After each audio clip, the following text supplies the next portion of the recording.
In today's video, I'll show you how you can create your own hashtag on Instagram. This is really easy, so if it helps you out, please do leave a like and comment down below so we can help other people out as well. So here's what you need to do. So first go to create a new post. So I'm going to click on the plus icon and I'm going to upload a new picture here. So once you've got your picture, click next. And what you need to do, under write a caption, you want to enter in the hashtag that you want to create, or hashtag YouTube tut, because it has no posts already, so that can be my own hashtag.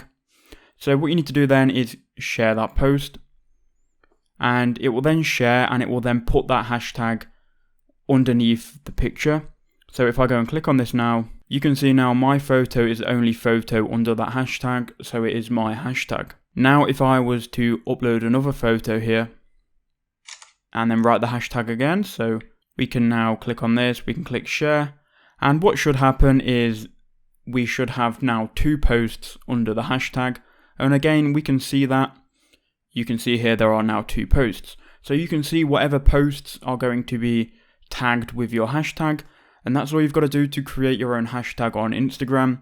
Just figure out a hashtag that hasn't been taken, and that's all you've got to do. If that helps you out, please do leave a like, subscribe, and I'll see you all in the next one.